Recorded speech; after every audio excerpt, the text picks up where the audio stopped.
Chapter 4 के brain teaser का ये 6th क्वेश्चन है। A car travels 60 kilometre in 1 hour 30 minute. 1 hour 30 minute का मतलब है 1.5 आवर। ठीक है, एक जो कार है वो क्या करती है भाई, 60 किलोमीटर चलती है कितने टाइम में, 1 आवर 30 मिनट्स में।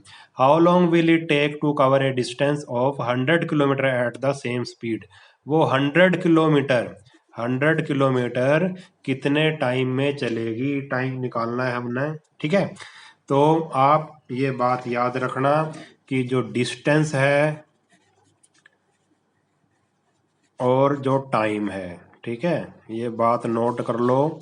मैंने पहले भी जब ये क्वेश्चन करवाए थे वर्कशीट 3 में तो अच्छे से समझाया था। डिस्टेंस और टाइम के बीच हमेशा कौन सा रिलेशन होता है, डायरेक्ट वेरिएशन होता है। ठीक है, कौन सा वेरिएशन होता है, डायरेक्ट वेरिएशन। डिस्टेंस और टाइम के बीच में डायरेक्ट वेरिएशन होता है, ये आपने बात याद रखनी है। और ये डिस्टेंस और टाइम का ही क्वेश्चन है, क्योंकि जैसे जैसे डिस्टेंस बढ़ेगा वैसे वैसे टाइम भी बढ़ेगा। ठीक है, अगर आपने 10 किलोमीटर जाना है तो टाइम लगेगा आपको कुछ, अगर 20 किलोमीटर जाना है तो उससे ज़्यादा टाइम लगेगा, अगर 30 किलोमीटर जाना है तो उससे ज़्यादा टाइम लगेगा। यानी कि कहने का मतलब है जैसे जैसे डिस्टेंस बढ़ेगा वैसे वैसे आपको टाइम भी ज़्यादा लगेगा। तो एक चीज़ बढ़ रही है तो दूसरी भी बढ़ रही है, यानी कि डायरेक्ट केस है। ठीक है, अब देखो कैसे करना है, हमने टाइम निकालना है इसमें। Let required time x hour. ठीक है, कि 100 किलोमीटर कितने में कवर करेगा वो, एक्स आवर में। तो सबसे पहले टेबल बना लो, distance in kilometre, time in hour. तो डिस्टेंस कितना है, 60 किलोमीटर है, और टाइम इन आवर कितना है, 3/2। अब ये 3/2 कैसे आ गया, देखो 1 आवर 30 मिनट है ना, 1 आवर 30 मिनट्स। 30 मिनट का मतलब होता है हाफ आवर, तो ऐसे भी लिख सकते हैं 1.5 आवर। 1.5 आवर ऐसे भी लिख सकते हैं। और 1.5 आवर को कैसे लिख सकते हैं, 2 × 2, 2 और 1 3, 3/2 आवर। एक तो तरीका ये है करने का। ठीक है, दूसरा क्या है, 1 आवर प्लस 30 मिनट, यही था। मिनट को हम क्या कर देंगे, हम आवर में चेंज कर देंगे, मिनट को हटा दो नीचे लगा दो 60, आवर में चेंज हो गया ये। ठीक है, 0 से 0 कट गई, ये 1/2। ठीक, तो आगे हमारे पास 1 + 1/2 आवर रह गया। जब इसका एलसीएम लेंगे तो हमारे पास क्या आ जाएगा, 2 + 1, ये 3/2 ही आ जाएगा, 3/2 आवर। ठीक है, तो हमने 1 आवर 30 मिनट को चेंज कर दिया 3/2 आवर। ठीक है, 3/2 आवर 1.5 आवर है। ठीक है, 1.5 आवर था, तो ये क्या हो गया, 3/2 आवर बन गया। ठीक, तो डिस्टेंस 60 किलोमीटर है, टाइम है 3/2, और डिस्टेंस अगर 100 है तो टाइम कितना लगेगा, हमने मान लिया x लगेगा। और मैंने आपको बताया था डिस्टेंस और टाइम के बीच में क्या रिलेशन होता है, हमेशा डायरेक्ट वेरिएशन होता है। तो it is a case of direct variation, तो लिख देंगे डायरेक्ट वेरिएशन होता है तो रेशो क्या हो जाता है, इक्वल हो जाता है। ये रेशो इस रेशो का इक्वल हो जाएगा, 60/3/2 इक्वल टू 100/x। अब कर देंगे क्रॉस मल्टीप्लाई, तो x की मल्टीप्लाई 60 से कर दी और 100 की मल्टीप्लाई 3/2 से कर दी। ठीक है, अब ये काट दो इसको, ये आ गया 50, तो 50 × 3 रह गया इधर। अब ये 60 है इधर, उधर जाके क्या कर देगा, ये डिवाइड कर देगा 60 ने इधर जाके डिवाइड कर दिया, नीचे आ गया, 0 से कट गई 0, और 3 × 2 = 6, तो हमारे पास आ गया 5/2 आवर। 5/2 आवर का मतलब क्या होता है, 5/2 आवर को अगर उसमें चेंज करना है हमने, तो जैसे 5/2 आवर है, 5/2 आवर है। ठीक है, इसको डिवाइड कर दो, 2 × 2 = 4, तो इसको लिखेंगे 2 होल 1/2, 2.5 आवर, 2.5 आवर। तो हमारा आंसर आ गया 2.5 आवर। और 2.5 आवर को कैसे लिख सकते हैं, 2 आवर 30 मिनट। हाफ आवर को कैसे लिख सकते हैं, 30 मिनट। तो हमारा आंसर क्या आ गया, टाइम आ गया 2 आवर 30 मिनट। ये हमारा क्या आ गया, आंसर आ गया इसका। अब क्वेश्चन नंबर 7 देखो, the extension of N elastic spring is found very directly. एक इलास्टिक स्प्रिंग है ऐसे, ठीक है, स्प्रिंग है वो, उसका क्या है, वेरी डायरेक्टली होता है वो, with the weight suspended from it, अगर उस पर कोई वेट लटका दिया जाए, स्प्रिंग में कोई वेट लटका दिया जाए तो क्या होता है भाई, वो डायरेक्टली एक्सपैंड होता है, वो खींचता है। जब स्प्रिंग को हम खींचते हैं तो लंबा हो जाता है ना वो, और वो जब लंबाई उसकी होती है तो वेरी डायरेक्टली इसने कह दिया विद द वेट, ठीक है। If a weight of 75 kilo produces an extension, अगर 75 किलो का वेट है तो एक्सटेंशन कितनी होती है, एक्सटेंशन हो जाती है भाई 1.4 सेंटीमीटर। अगर वो कह रहा है हमें एक्सटेंशन कितनी चाहिए, 9.8 सेंटीमीटर चाहिए, तो कितना वेट लटकाना पड़ेगा, इसने हमसे ये पूछा है, ठीक है। तो लेट रिक्वायर्ड वेट, वेट मान लिया हमने x किलोग्राम, तो टेबल बनाओ, सबसे पहले बॉक्स बनाओ, वेट ले लिया और एक्सटेंशन ले ली, वेट इन किलोग्राम और एक्सटेंशन इन सेंटीमीटर। जब वेट 75 किलोग्राम था तो कितना खींच गया वो, कितनी एक्सटेंशन हुई उस स्प्रिंग में, 1.4 सेंटीमीटर, और हमें एक्सटेंशन चाहिए 9.8 सेंटीमीटर, ठीक है। तो वेट कितना होना चाहिए, x होना चाहिए, हमने मान लिया।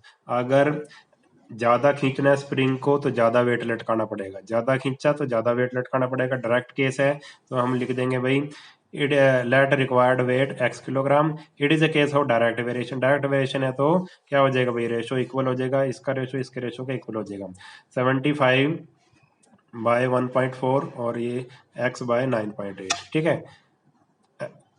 अब क्रॉस मल्टीप्लाई कर दो, x की मल्टीप्लाई 1.4 से, ठीक है, और 75 की 9.8 से। अब दोनों का डेसिमल हटा लो, इधर 10 आ गया, डेसिमल हट गया, 10 आ गया, इधर डेसिमल हट गया, कितना आ गया, 10 आ गया, ठीक है।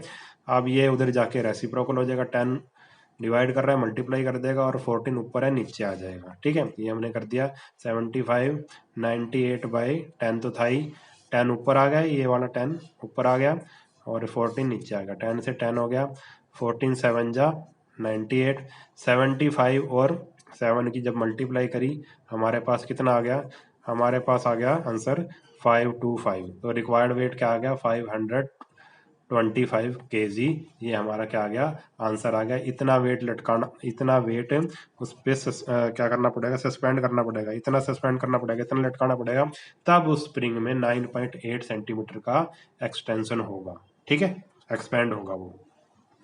अब लास्ट क्वेश्चन है क्वेश्चन नंबर 8।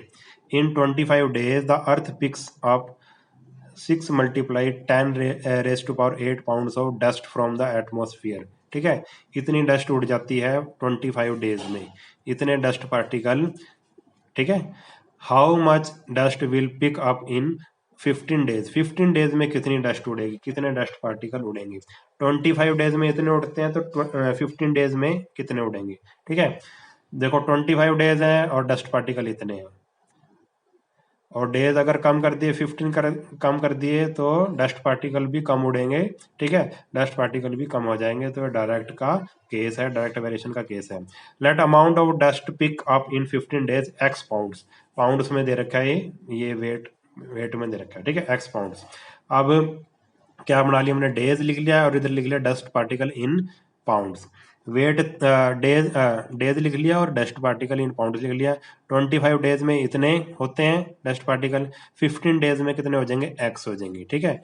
डेज कम हो गए तो डस्ट पार्टिकल भी क्या हो जाएंगे, कम हो जाएंगे, ठीक है। तो ये डायरेक्ट केस है, it is a case of direct variation, direct variation का केस है, तो रेशो क्या हो जाएगा, इक्वल हो जाएगा, 25 by 6 multiply 10 raise to power 8 equal to 15 by x. अब क्या कर देंगे, क्रॉस मल्टीप्लाई कर देंगे, x की मल्टीप्लाई 25 से कर दी और 15 की multiply 6 multiply 10 raise to power 8 से कर दी।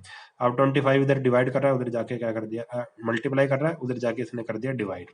अब इसकी कटिंग करेंगे, ठीक है। कटिंग करने के बाद हमारे पास आ गया answer 36 multiply 10 raise to power 7, इसको ऐसे ही रहने देंगे, और स्टैंडर्ड फॉर्म में लिखना है तो 3.6 इंटू 10 रेज टू पावर 8, और डस्ट पिकअप क्या आ गया, यही हमारा आंसर था, 36 इंटू 10 रेज टू पावर 7 और 3.6 इंटू 10 रेज टू पावर 8।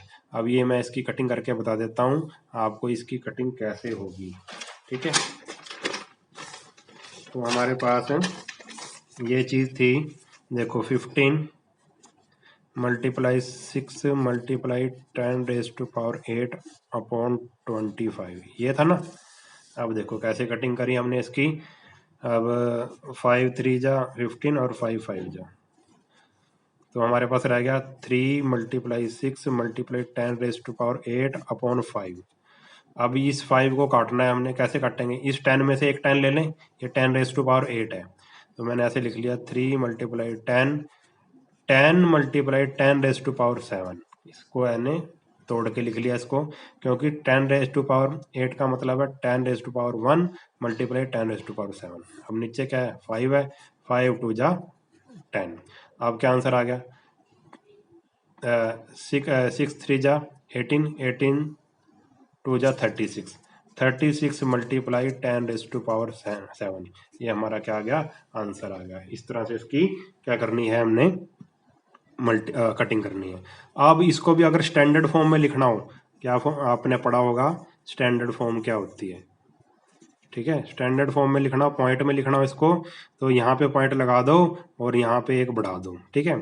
3.6 × 10⁻8 ऐसे भी इसको लिख सकते हैं। अगर आपने ये स्टैंडर्ड फॉर्म आपने सीखी होगी, सेवन्थ में आई होगी ये शायद, ठीक है। तो इसको ऐसे लिखते हैं, यहाँ पे एक बढ़ा दो और यहाँ पे एक पॉइंट लगा दो, जितना पॉइंट उधर करा है उतना एक बढ़ा दो, ठीक है। तो ये या तो ये आंसर लिख दो या फिर ये लिख दो, दोनों आंसर सही नहीं है, इतना ही कर लो आप, बेशक ये भी ठीक होगा, ठीक है। तो हमारा ये आंसर आ गया है। ये एक्सरसाइज हमारी कंप्लीट होगी ब्रेन टीजर वाली। अगर वीडियो आपको अच्छा लगा है तो चैनल को सब्सक्राइब कर देना और वीडियो को अपने सभी दोस्तों के साथ शेयर कर देना और कमेंट करके बताना कि आपको वीडियो कैसा लगा। आज की वीडियो में इतना ही, नेक्स्ट वीडियो में मिलेंगे, तब तक के लिए नमस्कार।